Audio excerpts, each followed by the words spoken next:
As we celebrate Pentecost today, it may seem strange to use the term anarchy or anarchist to frame our discussion, and it may seem even stranger to take our text from Numbers, but you can't really understand Pentecost until you understand how radical it was when the Spirit came down upon whom God chose for the Spirit to come down, because the Spirit goes where the Spirit wants to go.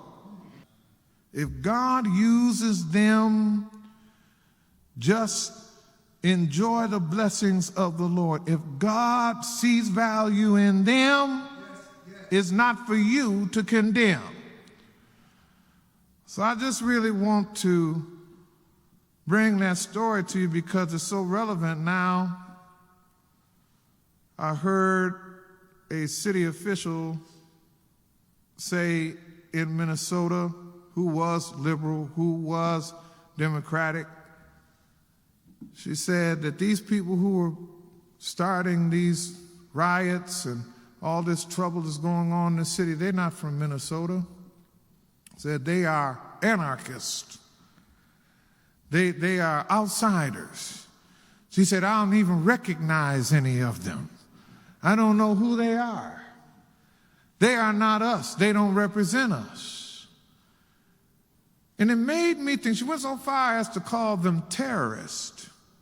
And what that brought my mind back to was when a politician, who shall remain nameless, called our sons and daughters super predators. But she kept going till those words tasted like dirt in her mouth. It tells me that there is a spirit out there, like the spirit that rests even upon the Oval Office, that does not quite understand what's going on in the world, does not see that God is up to something. What is happening in the world is that God is up to something. God has given us time and time again to deconstruct the systems that are oppressing our people. But we won't do it. People run around talking about this may be the second Reconstruction was under Barack Obama. It's not true. Barack Obama had a role to play, and that was to keep the system intact, to work within the system, to make the system work. But it's not working. And we're still dying. I was in Ferguson, Missouri, marching when they killed Michael Brown, when Darren Wilson killed Michael Brown. You don't remember that anymore. When they said an 18-year-old unarmed boy ran at the police officer who was shooting him, and they left him to rot in the sun for 4 hours before they even removed his body.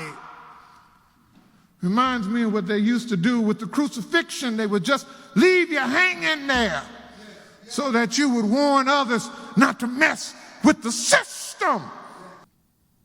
And when you think of the riots in Detroit, they almost burned the city down.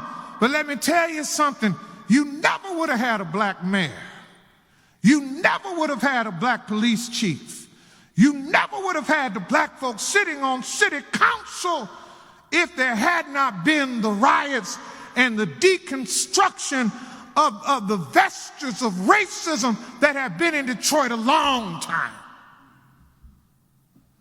But there was a change.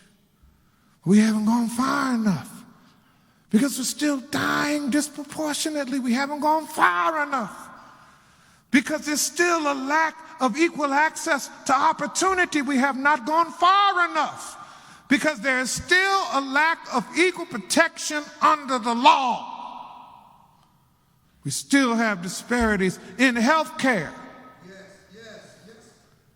And you wonder why they're out there in the streets. You wonder why they're out there burning the city's down.